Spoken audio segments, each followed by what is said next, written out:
Hey guys, hi, what's up? Welcome back. Zeldor. That's what's happening.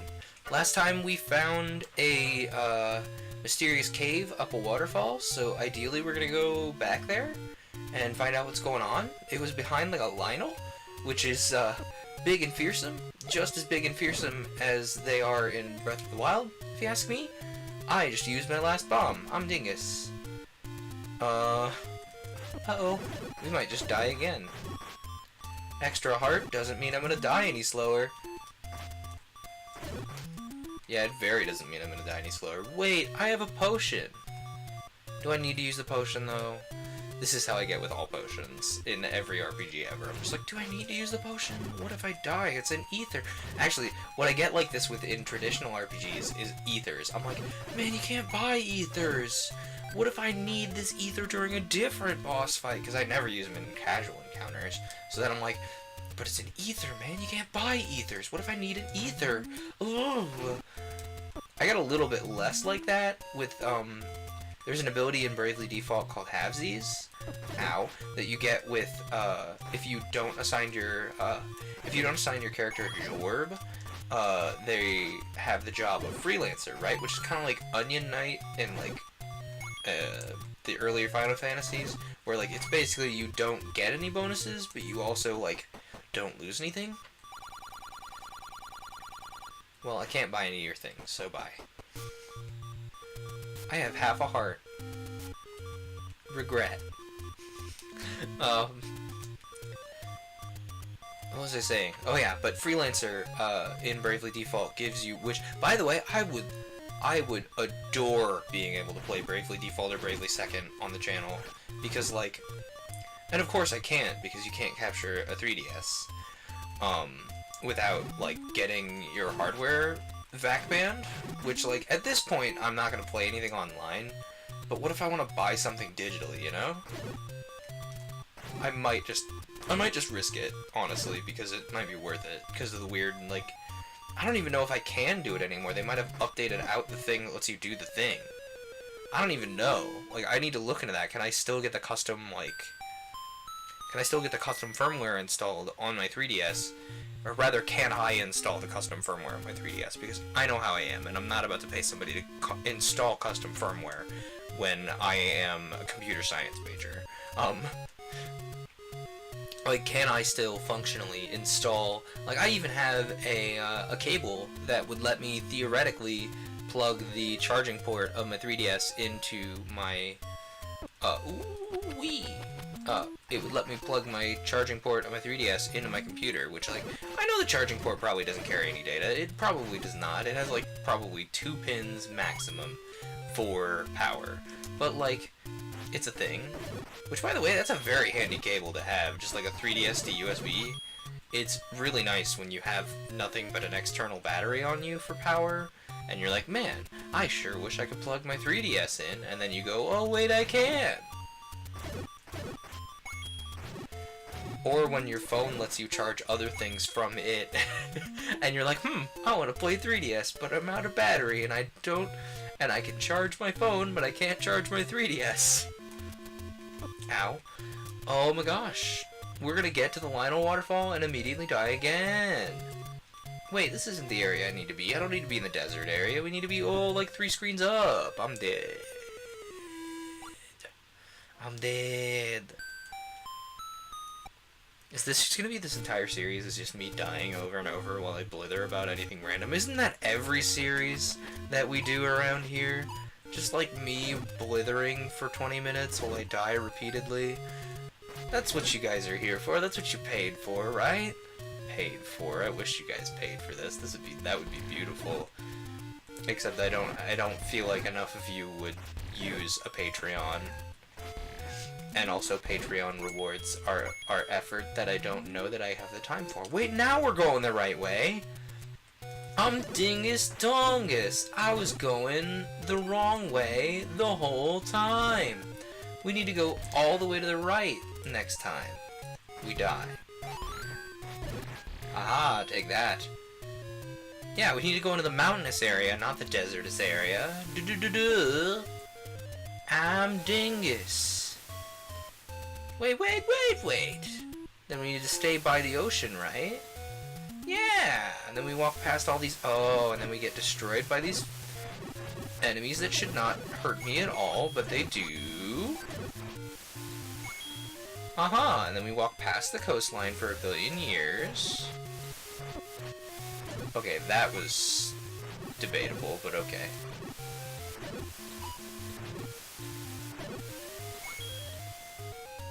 Yeah, then we walk past the coastline for a while, and then we get to the area with the duh!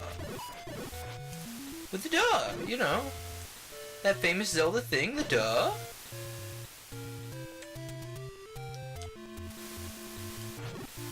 Do I really know where I'm going? Do I actually? Do I really? Wait. Shop. You know, what happens when I buy the arrow? Can I use this? Or do I just have an arrow in my inventory that's useless? Yep, I have an arrow in my inventory that is useless. Cool.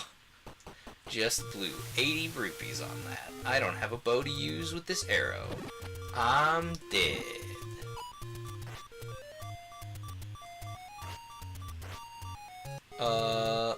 Wait. I just had an epiphany. Is the Breath of the Wild map based on this? Is Breath of the Wild based on this game? Like, that's a dumb question. Like, obviously every Zelda game is based on this game. But we definitely need to keep going to the right end of the mountainous region. Sick. Love it. Oh, cool, fairy. I really wish I could bottle that fairy. That would be beautiful. Of course, now that I don't need a heart... Oh, timer. Timer. Stopwatch. Let's go. I thought that was going to keep bouncing, and that would have been beautiful. Just like that little dude, just like... just the whole time while he can't move. Would have been adorable.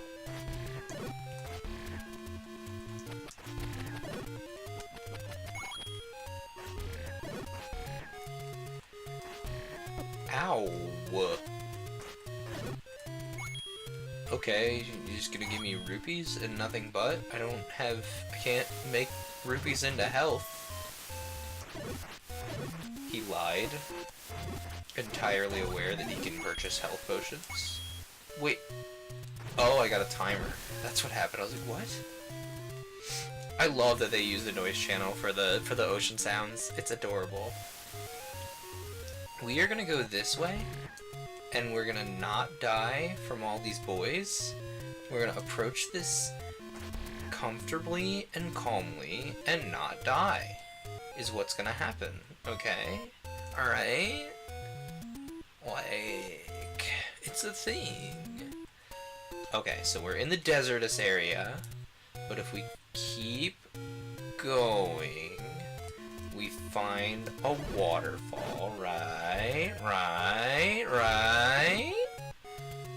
And then we pick up this heart that we didn't need, and then hate ourselves later for picking it up when we needed it.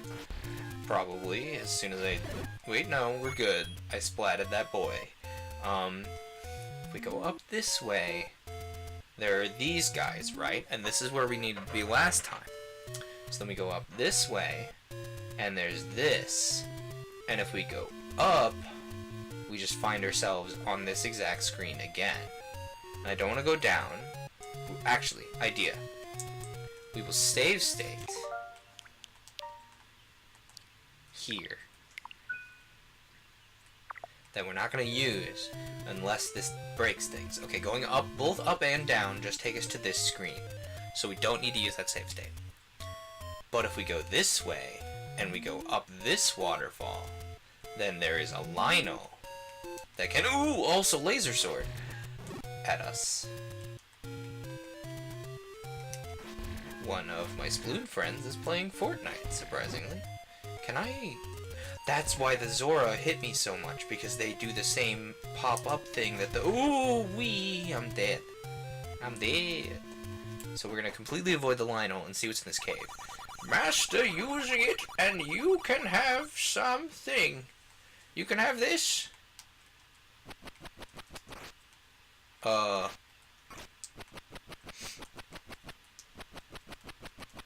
So, basically, come back later? That's what I'm getting out of this? Or do I need to defeat the Lionel outside? Too bad. Dead. I'm dead! Well, we know what's up there, though. So, progress. Let's keep going that way, because it seemed like there was some stuff off to the left, too. But we need a heart first, so we have laser sword.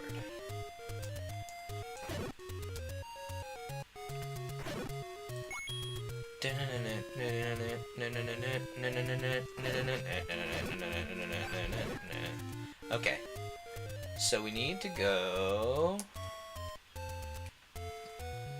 We need to eventually find ourselves in the desert area, right? Rock! There's a rock!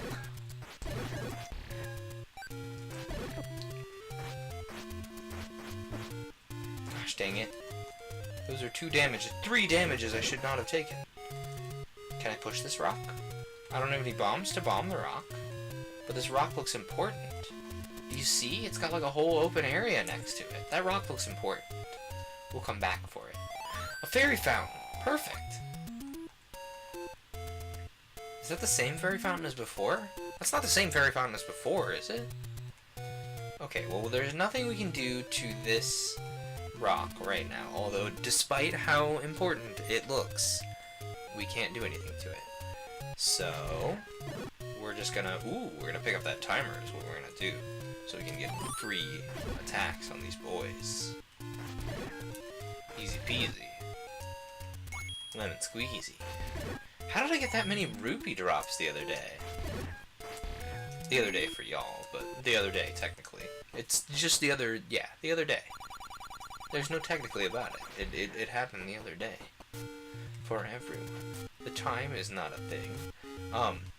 Anyway, the other day, like, I got 1 billion rupee drops. Was that just luck? Was that not intent? Ow. See? I always walk into them, man. I don't know what it is.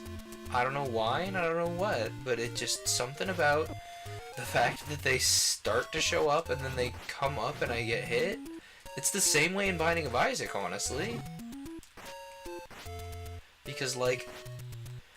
if you guys remember, I streamed Binding of Isaac like 2 entire times, and every time, what was killing me the most was those pop-up enemies, the little skull boys that would pop up and shoot like one thing at you and you can't hit them anymore. You have to wait for them. That's what would kill me the most, so these pop-up enemies are what's getting me. And I wonder why pop-up enemies are that way for me. Like, why are pop-up enemies the enemies that kill me the most? Also, did I pick up that sword? Because I don't remember beating these Octoroks in one hit. Maybe I'm just paying more attention to how much damage I do now. Ooh, look at that uncanny dodge. Speaking of uncanny dodge, Link, like, functionally, like, Ocarina of Time, like, especially, but any Link in which, like, he uses a lot of music-based tools, I feel like Link is a bard fighter multiclass, if we're talking D&D. And I think the technical term is Scald. Which, like, I would love to play, like, a Link-themed build, by the way. That would be super cool. Like, for a one-shot or something, if we did, like, a high-level one-shot, right? Where you can build, like, an arbitrary character based on you get X amount of levels. I would love to do a Link-themed character. Like, running a Link-themed character in an actual setting, where, like, you would have to, ooh, that smell. Can't you smell that smell? It's the smell of me dying. Ooh. Yep, it's the smell of me dying. I didn't even...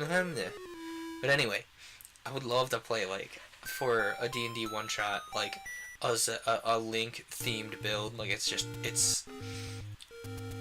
What college of Bard? Question.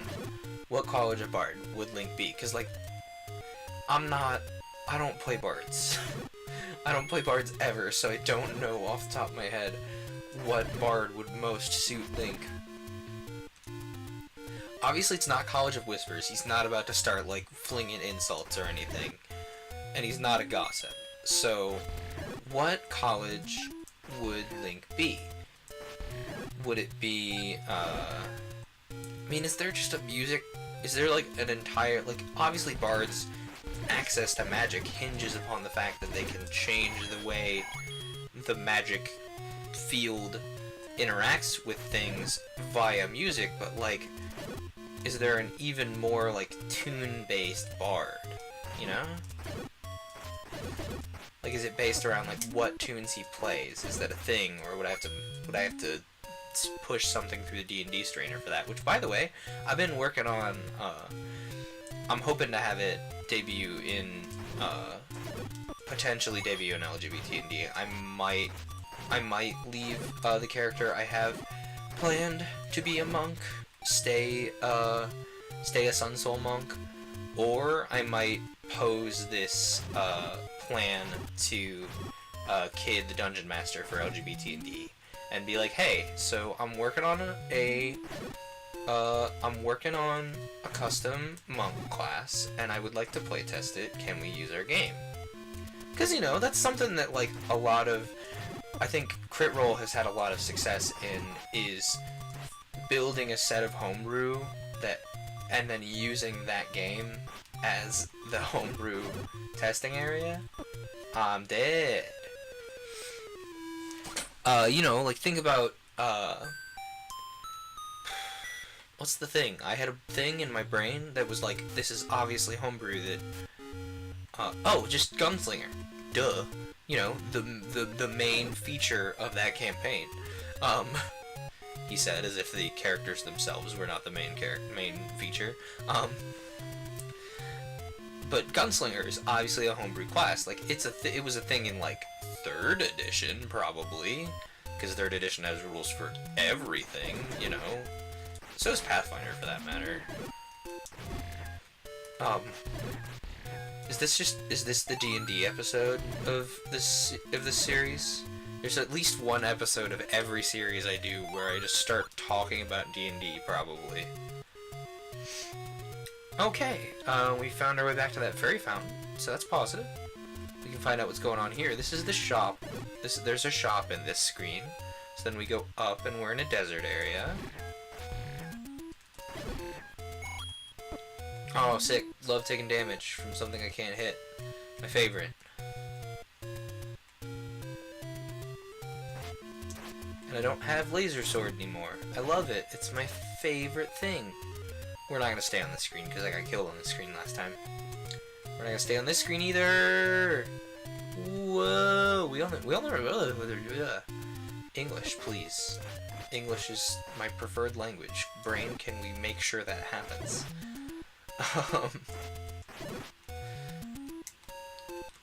You know, the good part about me making just like gobbledygook noises is I can just do whatever I want in the editing booth to them. Okay, was it this one? Can we activate these with the boomerang? We cannot. Okay, so obviously we need to go to the left here. So then we're in a room full of jumpy boys. And I die via jumpy boys because I am too overzealous with my sword butt. JK, did not actually do that. So this Zora needs to slow its roll, and it's gonna keep oh no, boulders! Boulders! Boulders, no! We have to keep running to avoid the boulders. Oh, we can't go to the left here. Oh, I'm trapped by water. Okay, I need the raft is what I need. Like, that's pretty clear, isn't it? Oh, I'm dead. I'm dying. I'm dead. I'm dying. I'm living. We're good. I also just need to find, speaking of words, okay, so this is the dungeon. This is dungeon 1. We've been here. We've done this. So where is dungeon 2? Like, I obviously stumbled onto dungeon 2 in the process of setting up this recording. Anyway, my thing that I've been working on that I may or may not be testing with LGBT&D is a monk subclass. It doesn't have like a nice fancy name yet. I'll get there. But for now I'm thinking it's the Way of the Swift Movement.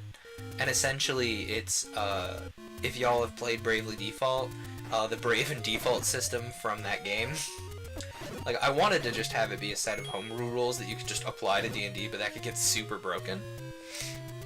So I'm limiting it to a monk subclass to, you know, make it even more broken, I guess, but only for specific characters. And the ideally, what's gonna happen is you start with the ability to default 1 turn and brave 1 turn. Well, you can brave up to 2 turns, but then you'll be defenseless for that many turns, you know? Yeah, I would start with being able to brave more, just so you can have that concept of braving can leave you entirely defenseless. Do I still have a potion?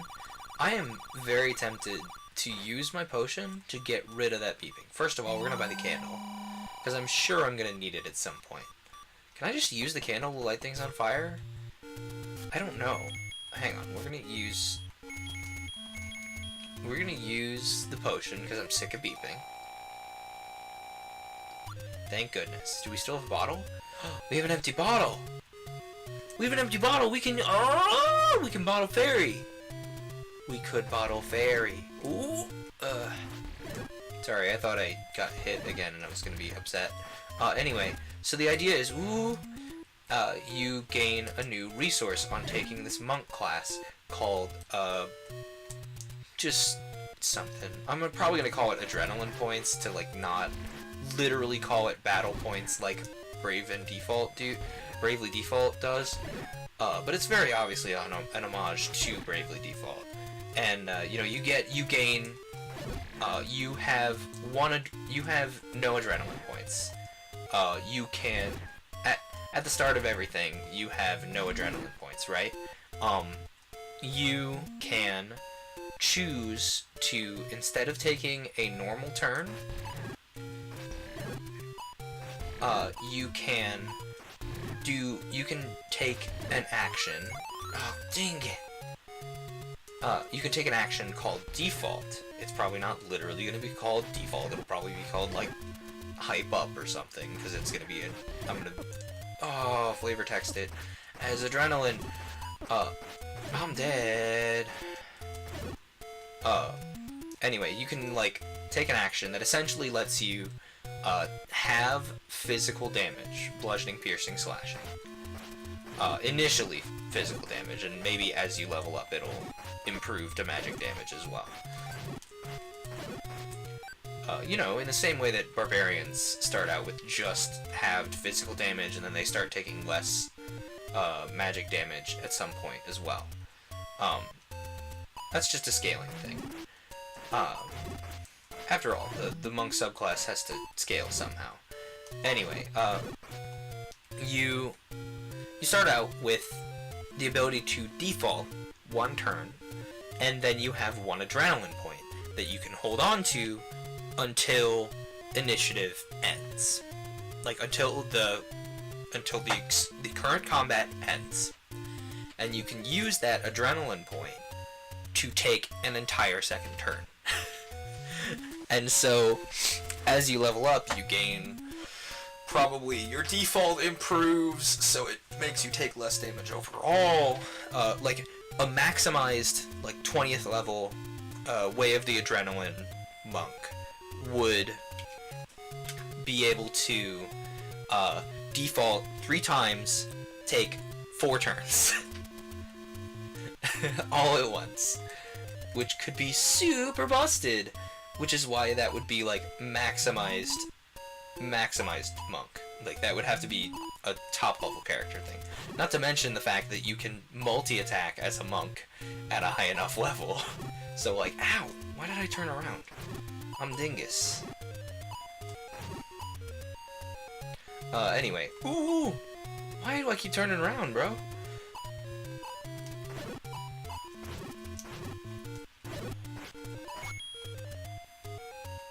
Anyway, what was I saying? Oh yeah, at 20th level, you can take, like, an absurd amount of turns. You can do an absurd amount of things. because you've maximized your body's ability to do the thing, right? Like, this is your monk ability, so it's what your class hinges on. And so, as you get better at it, it default starts getting better. Like, it starts decreasing certain types of elemental damage, and then it nullifies magic damage entirely, and it's like, I don't have the actual progression worked out yet, because I need to sit down with the player's handbook and look at how other classes handle this thing. Other classes handle this type of thing. Basically, I just need to finish putting it through the D&D rules, so it actually makes sense as a D&D thing. Anyway, it's something that I'm working on, and I think I want to test on LGBT&D, because by the time this video comes out, this will probably have been a thing, but I am thinking about swapping out my current character on LGBT&D, which is Kyrnis, the Dragonborn sorcerer, right? I'm thinking about swapping out to his little sister, Dalrex, who is a Dragonborn monk fighter combo. And the way of the racing heart or something, whatever I'm gonna decide to call this, would be a really fun